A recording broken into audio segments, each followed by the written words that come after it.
And do you know how much it takes when best is not enough?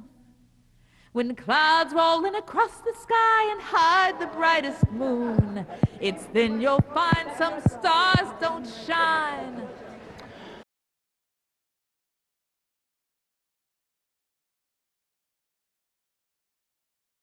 It's my pleasure to introduce to you, and we're going to go from your left to the right. This is Dolly Brumfield-White. Dolly, everybody give Dolly a great round of applause. Shirley Burkovich. Gloria Cordes-Elliott. You can see her picture up on the screen right now. Cione. Helen Hannah-Campbell. Helen's picture is on the screen behind her. Isabel Lefty Alvarez. And Jane Moffet. Dolly, Jane mentioned Jimmy Fox. He had a great impact on your career. Jimmy Fox, of course, the great Hall of Fame first baseman. Tell us about your interaction with him. Well, in 1952, when I did report to the team, because my winters were spent in school, and over that winter, I'd been with the Kenosha Comets until '51. At the end of that season, that team folded, so over the winter, I was assigned to the Fort Wayne Daisies. And I remember that first day that I reported, again, the league had already started, the season had already started, but when I got there, after school was out, met with Jimmy that first day, and in the dugout, as we were getting acquainted, he says, you're going to be our second baseman. I said, well, Jimmy, I've never played second base. And he says, well, we traded our second baseman off last night, so you're going to be the second baseman. I said, yes, sir. But one incident later in the year, in 1952, I was playing second base, not my favorite position, not a good season. But I'm playing between Dottie Schroeder, who is the shortstop, the only girl to play all 12 seasons in the league, and Betty Foss, outstanding hitter. So here I am in the middle. And one night, Betty got sick and was unable to play. And Jimmy says, you've been telling me that if you could play first base, things would be better. I says, yes, sir. And so he says, tonight's your night. So it was. I had a very good night at the plate. And the next year, that was near the end of the season, really, and the next year they moved Betty to right field. Dottie was no longer with us as a shortstop, but I got to play first base, and 1953 became my very best season. It was also my last season because I graduated from college in '54 and decided it was time to maybe stop playing and go to work. That was also the end of the league in Yes. 1954. You mentioned the importance of education, and I'll make note of the fact that Dolly, Jean, and Jane all had careers in education following their time in the league that spanned more than 3 decades, in some cases 4 decades. They were all administrators, teachers, educators. Dolly, you have your doctorate Yes. and taught at the university level for many years. Yes, sir. What led to that after your completion of a career in the league? If I go back a little bit further to share with you a story, because there had been no one in my family to go to college. And one of the associations that I made in coming into the league in 1947, a family named Fred McAcken from South Bend.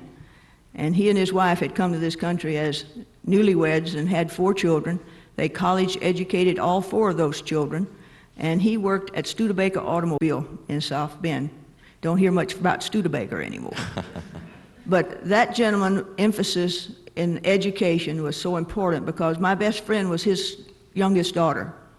And he was always emphasizing to me, Dolly, what are you going to do when you're finished playing baseball? You got to get an education. And the point that I want to make is when I went to my own father, and again, I want you to know that my own father loved me and cared about me, but when I went and said, well, Dad, I want to go to college, the answer was at that particular time in history, in the place where I lived in the South, he says, you don't educate girls.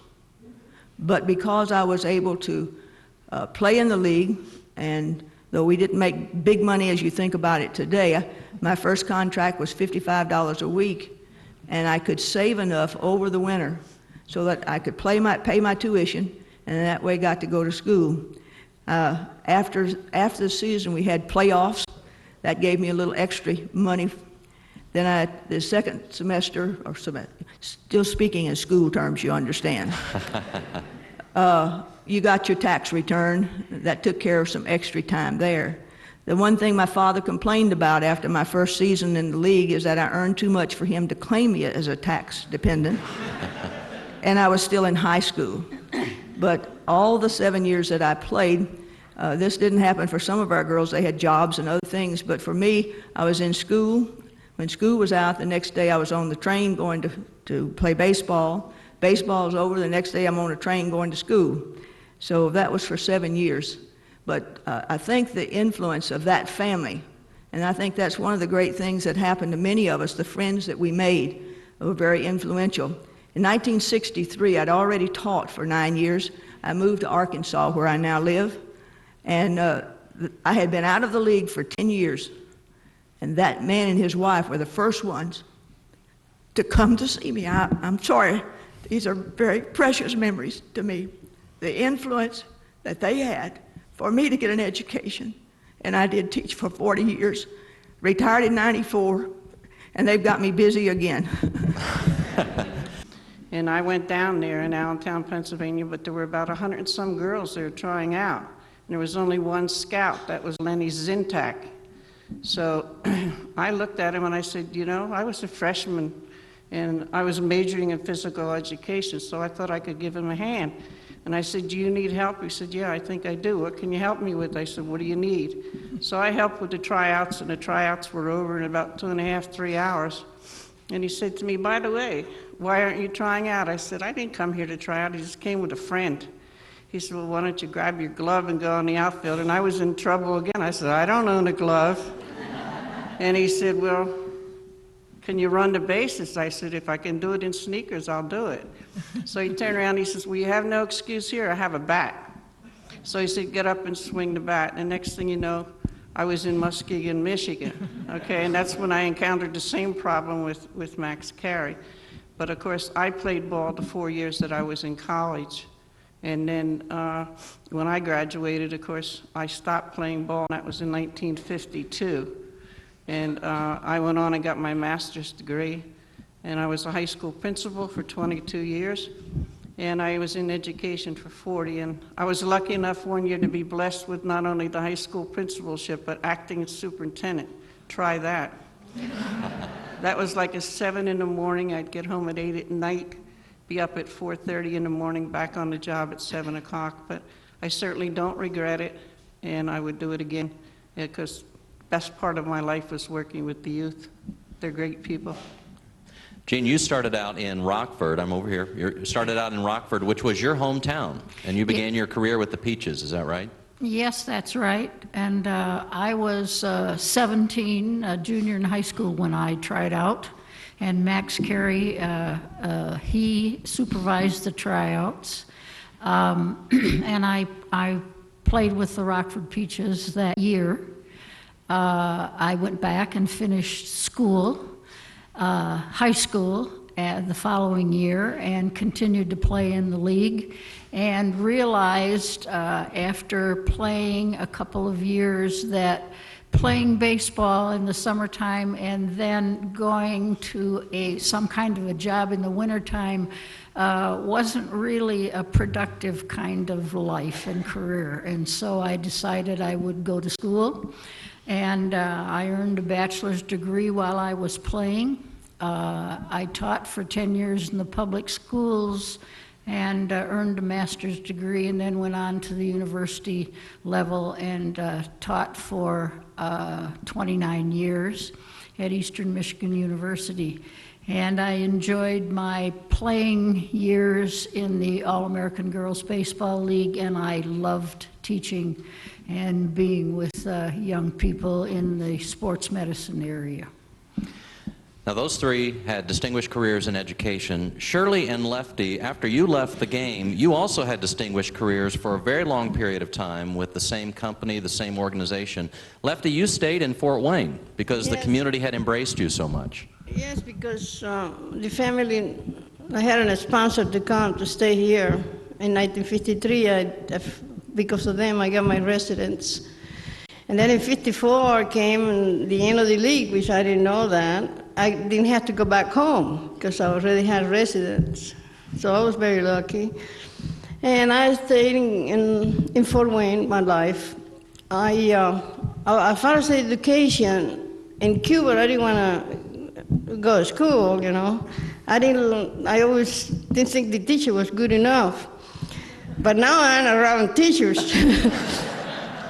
and because of that, our league runs very well because they're smart that they are, you know. So when I came to the United States, I had a friend here. She's sitting out here in the front. They want me to go to school and learn English. Well, I didn't like that neither.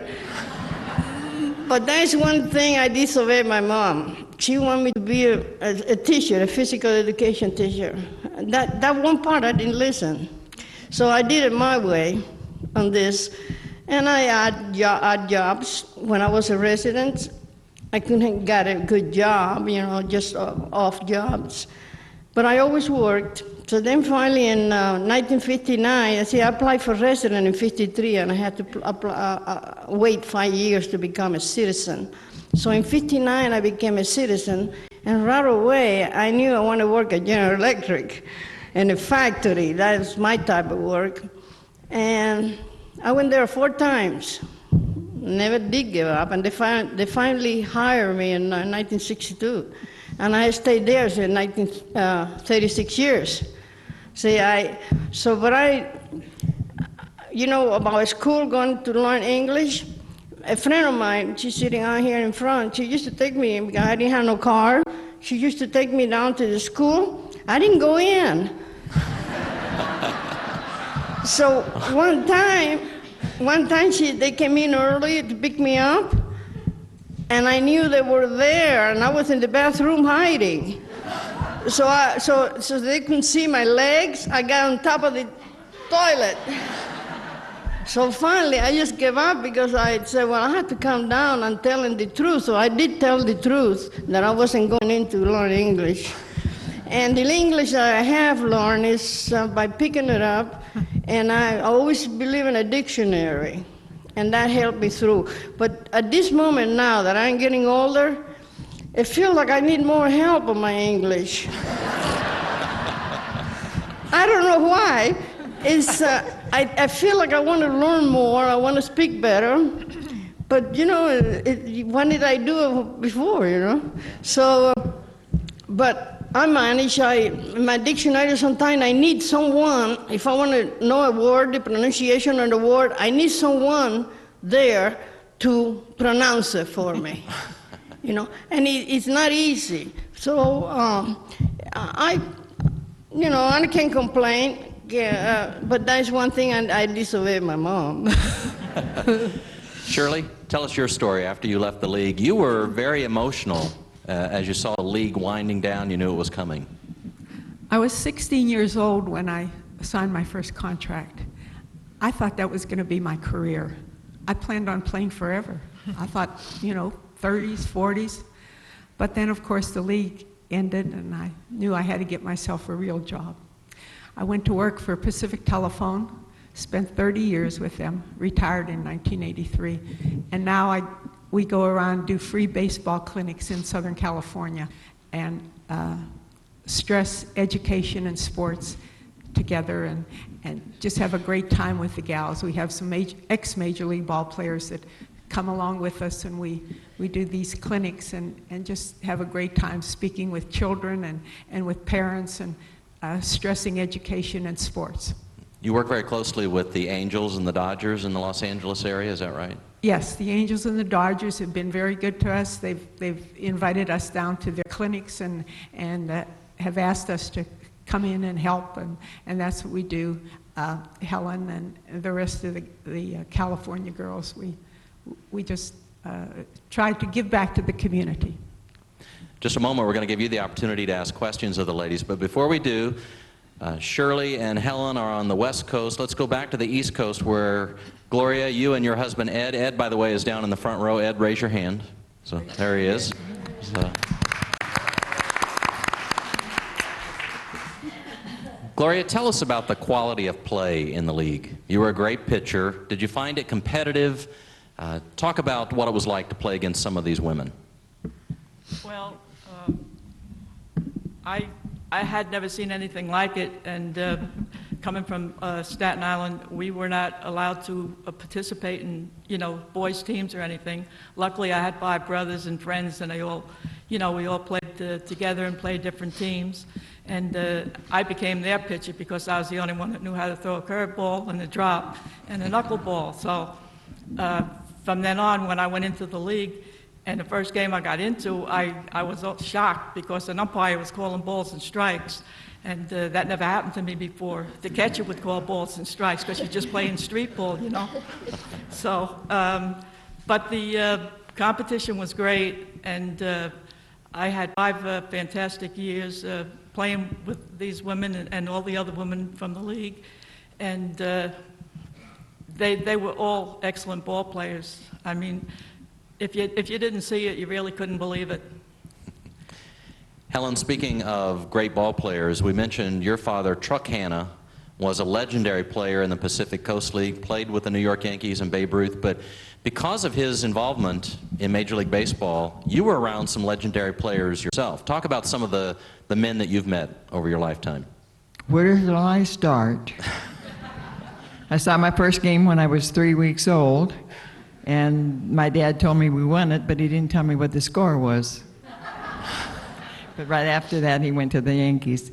But the Pacific Coast League spawned many of the favorite players that came up to the major leagues afterwards. But transportation was the main problem. There were 2 major leagues back here, but on the Coast League, the play out there was on a level with the 2 leagues here, but they called it the Pacific Coast League, and it was called AAA. But transportation was the thing that held them up until the Dodgers made the final jump when airplane traveling came in. And the Pacific Coast League disintegrated in different directions, but the major leagues came over and took out the scheduling up and down the coast, and then travel was no longer a problem. But to begin with, the DiMaggio boys originated out on the coast with the San Francisco Seals and Ted Williams and oh heavens, the list is as long as my arm, but it was fun to go out and see them. And I'd like to tell just a little short story about a youngster that I talked to not too long ago. We do public speaking in grade schools around Orange County, and their eyes light up when you say Babe Ruth. Now, their grandfathers might have heard about him or seen him play, but these youngsters have heard about it through radio and television and scrapbooks and such. But this one little boy came up to me a couple of months ago, and he said, "Miss Campbell, you said your daddy caught Babe Ruth." And I said, "No, not, he was on the same team with him." And he said, "Do you ever shake hands with him?" And I said, "Well, you know, honey, that's been 70 or 89 years ago." And I said, "I'm sure while we were with the Yankees, I probably did shake hands with him. I can't remember." He said, "If it had been me, I would have never washed my hand again." Helen, your career in the Marine Corps spanned 3 wars, is that correct? That's right. You served our country? 1943 to 1975. Oh. I'll show you the Congratulations. chevrons if you want to see them. They're on my chest. You got a lot of buttons on that jacket that you're wearing today. You collect them as you go around the country, is that right? It's getting so heavy that I'm going to have help next year. All right, well, I need some help from you now. This is your turn to ask questions of the ladies. I'd be happy to move around the room. Anybody want to start? Okay. Can you tell us about the etiquette training that you guys had to go through to be women playing in the league?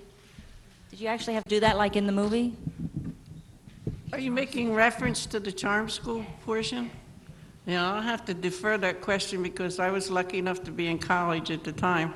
So I never got that opportunity. But in talking with some of them, I always remember Dottie Kamenchek's comment when someone asked about charm school. She said it was very difficult to walk with a book on your head and had a charley horse in your right leg. And knowing some of the ball players that I know, they could probably go to charm school forever and a day, and I don't think it's going to change.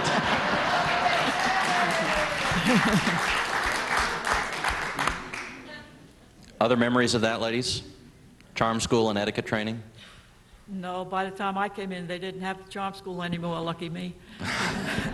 I think I consider myself lucky, but probably I needed it. I believe it was just a one-year phenomenon, the very first year.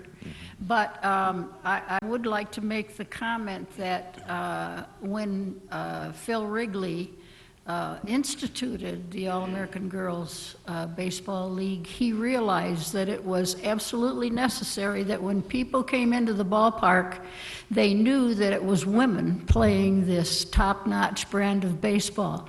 And so we had many, many rules and regulations that stressed femininity. And the ball players did not balk at those particular rules because they too realized that the success of the league depended upon the fact that it was women playing this type of baseball. Very good. I mentioned that we've got a number of legendary players in the audience, not just the 7 ladies who are on the dais. One of them is right over here. Mary, stand up. This is Mary Pratt, who was one of the original Rockford Peaches in 1943.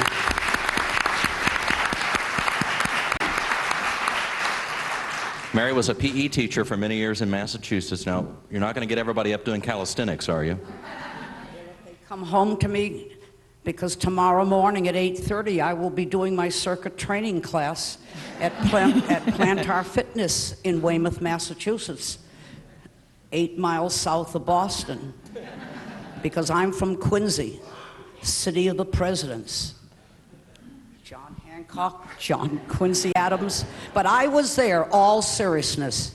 I was there, and I feel so fortunate to think that I had just graduated from Boston University, and I was making $27.50 a week, $1,100, and to think that I was told that I was going to be a role model to children, and I would never compete again, and to think this opportunity came.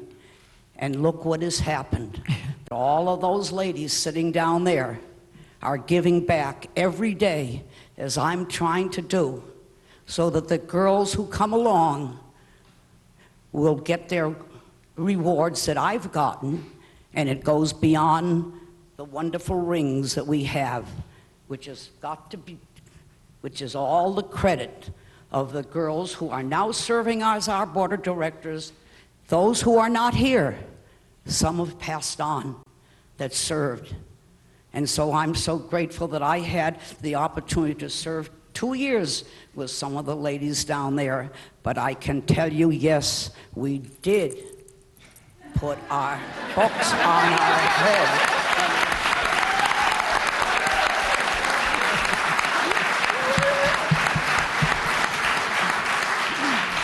Okay, let's move over here to the other side of the room. You've got a question for them. Thank you. We're here today because my daughter did a History Day project on the League, and in doing her research, she came across some pictures of some very, very badly skinned and bruised thighs because of the uniforms. So my question is a two-part one. Could you talk about the injuries from the uniforms? And secondly, was there any discussion about possibly having some protection such as baseball pants? I think you're probably... Repeat the question. I'm sorry. She's talking about... Injuries from the uniform Right. primarily were strawberries, which are rather rare, red, raw areas. The strawberries? Yeah. The They strawberries. were the bane of my existence. Chaperones were responsible for first aid. And Helen, I The can tell skirts that one. they wore were not much protection for them. And I had a couple of infielders that would slide into second base every time they got a chance, and that sore would be constant from April to September with bandages and Scotch tape all over it. And the next time they'd slide, it would come off, so we'd start from scratch again and build another dressing around it. Helen was not my chaperone, but one of my worst days was in Muskegon, where Helen was the chaperone, and I had a very bad infected strawberry and a Charlie horse, but I played. Not a happy combination. Jean? Just let me say that the premier base stealers in the league learned to do the pop-up slide. We had stirrup socks that were knee socks, and they took a lot of the brunt of the slide on the lateral side of the calf, and that saved them. Sure did. Okay. Other questions of the ladies this morning in the audience? Okay. And so we'll head right over here, and then we'll come back to the other side of the room. Okay. Hi. How did you feel the first time that you stepped onto the field to play ball? The very first time that you were entering the league, how did you feel when you stepped on the field? I didn't hear the question. What were your feelings when you first stepped onto the field to begin your career? But it was quite an experience when you think back on it because, like I said, I never had a chance to play professional, not professional, just any organized baseball growing up. It was choose sides and play ball, and that's how I learned to play. And I've been asked, to go into different leagues, and as soon as they put the roster in, it was sorry, no girls allowed. And even when I was playing with a church softball league, in softball I was playing shortstop, and no one said anything until we took infield and walked off the field, and the manager from the other team said, sorry, no girls. Jeff, if we're through with that particular question, I'd like to go back to the lady that asked the question over here about the uniform and all. But one of the things that she mentioned, I want the audience to know about, that we do have a website for today's generation.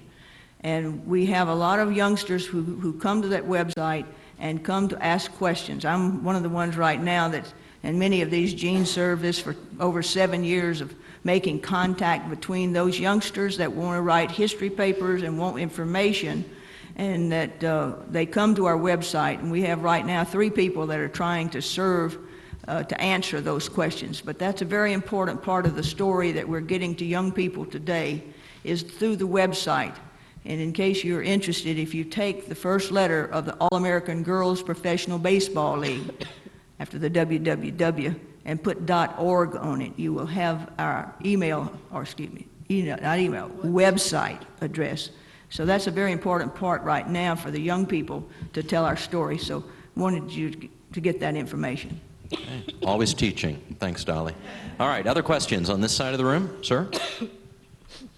Yes, with the talk of strawberries and Charlie horses, is there still no crying in baseball? You bet. That was only in the movie that there was crying. There is no crying in baseball.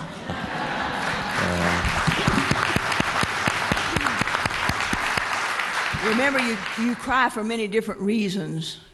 You cry for joy and you cry for sadness. So sometimes crying, maybe not in baseball, but we all shared tears for different reasons. That line from the movie was made famous by the Tom Hanks character. Dolly, many people thought that he was based on Jimmy Fox. Was that accurate? As far as I know, that was the accuracy of it, but as I've indicated so many times when I like to talk, the Jimmy Fox that I played for in 1952 was nothing like the Tom Hanks character, I'm glad to tell you. But I also would like to realize that the movie was telling a story. They had a short period of time to do it, and they did show the changing attitude of the men who served as our managers. As for women playing baseball, they can't play. I think many of them did change their mind and realize that the talent of the girls that were playing the game were certainly skillful players, and he did recognize that. Okay. Other questions in the audience? Down here, sir. What are your fondest memories, either on the field or in the subsequent years? What was that? All of your fondest memories, what are some of those that come to you most quickly? Shirley? My fondest memory is right here in Cooperstown on November 5th, 1988. You bet. I think that had to be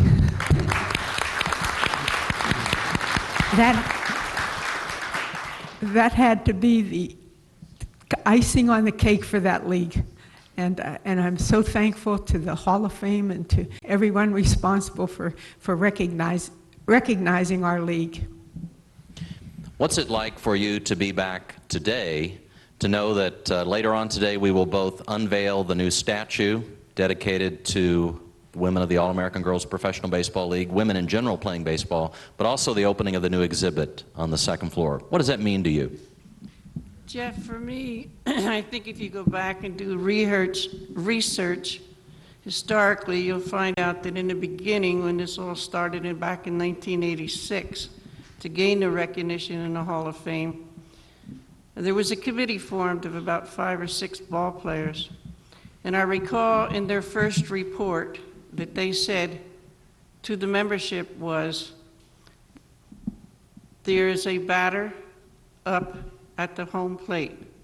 That batter is walked. We now have a batter on first base. And that was the start. I think this morning will be the culmination, and hopefully we'll be crossing home plate.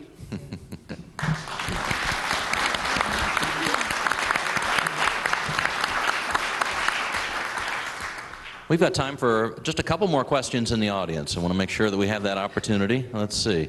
Right over here, young man. He's not looking front. Nice and loud. Will you notice when you stepped on the plate? Say that once more. Will you notice when you stepped on the plate? Nervous if you were. Were you nervous when you came to the plate? I'm from the South. Can you give me an interpretation for that? Were you nervous when you stepped up to the plate as a hitter? I wasn't, because that's the only thing I knew how to do. You know, in the very beginning, so it didn't make me nervous at all. Yeah. Gene? I think that like any ball player, the focus was on the moment, and your concentration was on what you had to do at the plate. You didn't have time to be nervous. Go ahead. As a pitcher, I didn't get to the plate that often, but I did get to the plate, and I wasn't nervous, and I think it was like Gene said, you were caught up in the game and you were paying attention to what you had to do, and you just did it, and you didn't really feel that. I'd be nervous before each game that I went out to pitch, but as soon as I threw my first pitch, that was gone. It all went away. I think we had a question right over here. Sir? Today's pitchers try to be intimidating and throw inside. I'm just wondering your thoughts on pitching inside. If you accidentally hit a batter, was there ever a charge to the mound? You bet we pitched inside.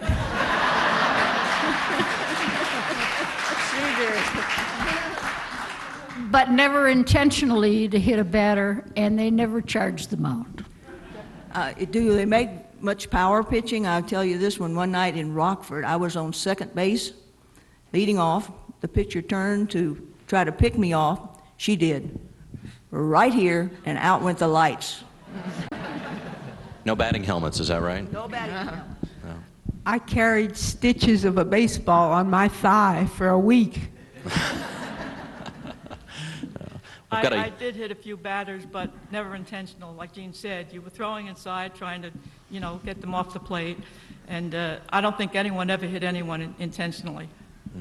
I don't know about Mita, whether it was intentional or not, but she got pretty consistent with it. I never charged the plate, but I said to the umpire, you better go out and speak to that young lady. I said, because that next ball that comes in and hits me, this bat is going to go out there and hit her.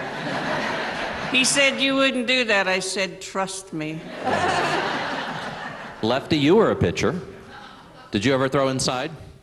No, not really. But talking about the young fellow here, about getting hit in the batter place, well, I was concerned, but the reason I was that if it hurt, I was thinking about, I said, well, I can't cry.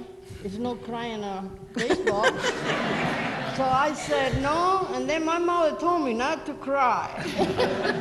So So she I was- cried. No, I was very strong and no problem. But I want to mention that my mother always emphasized that don't get homesick, don't do this, don't do that, don't come running back home. So that's why I always said it's no crying on baseball. Yeah. Helen, did you ever have to calm any of the players down? I beg your pardon? Did you ever have to calm any of the players down who perhaps got a little bit upset? No, in the they heat? had more energy than I had, and they kept it going. But I might mention that the rules in our clubhouse in Muskegon, and I'm sure it was with the rest of it, that the incident with Tom Hanks coming into their clubhouse was a no-no. They had to check with Bill, my manager, if he wanted to come in, or if anybody else wanted to come in. They had to get his permission and my permission before I would let them in that clubhouse door to molest these things. And that didn't happen very often, particularly if, I'm going to tell a story on Shirley. Were we traveling club, Shirley, or were we at home in Muskegon? We were home. And there was a Swain in the audience, and he wanted to take Shirley out and have something to eat, or the show or something or other. So she said to him, well, you've got to get my chaperone's permission. And so he came by, and we had a little chat. And he went back out, and Shirley said, well, what did she say? He said, I don't want to marry you, I just want to take you to the show tonight. From what I understand, I think Helen gave him the 3rd degree in there. I don't know what she said to him. He never told me what she said, but I'm sure she grilled him. Lefty? I like this scene when he goes inside the church. And there's let's go, you know. But these women, they went to church. Yeah. And that is pretty true. Question from a young lady right here in the front row. Go right ahead. Have you ever guys tried to sneak out, and have you ever got caught? Now be careful, your chaperone is right here. Did any of the players ever try to sneak out and get caught? I could write a bestseller.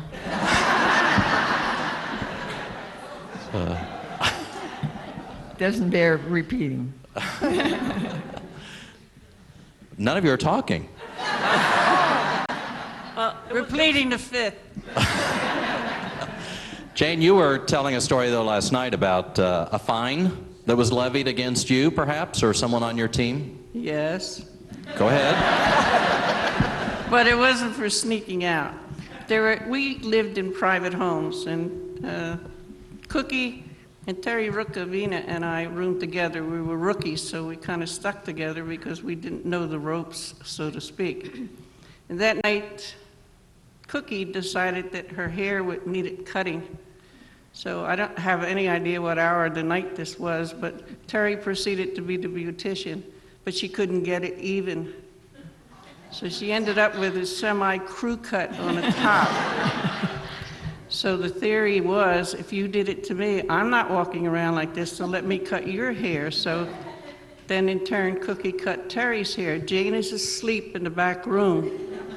And in those days, if I went to sleep, you could move the building and it wouldn't wake me up. So they proceeded to come out of my room very gingerly and cut the top of my hair. I got up in the morning to take a shower and I went, my God, what happened? So the first thought that came to mind was, this is Thursday, there's a Kiwanis Club meeting. I am scheduled to speak at the Kiwanis Club luncheon. So we went in and we went to practice and we said, don't take your hat off. Well, Mita came by and she was pretty much, a clown, and she was futzing with Cookie and flipped her hat off, and well, in Spanish the whole world knew that we had short hair. We got called into the chaperone's office and it was like, you're going to be fined. I said, wonderful, there goes 3 days meal money. We had to go to the luncheon. We couldn't figure, there was no way that we could conceal our heads. So the manager was very flexible, and I was lucky enough to be chosen number 1 to speak, and he said, I will introduce you to Crewy Louis number 1. We paid the fine, and that was it. But the players split the money up among themselves to pay the fine, is that right? we had some real loyal teammates. They chipped in and helped pay the fine, because in those days, what we were getting, $2.50 a day meal money. So I'm being fined $5. I said to the chaperone, that's good, I can't eat for 2 days. And the answer was, you'll learn. Well, we've learned a lot from these great ladies today. Right ahead.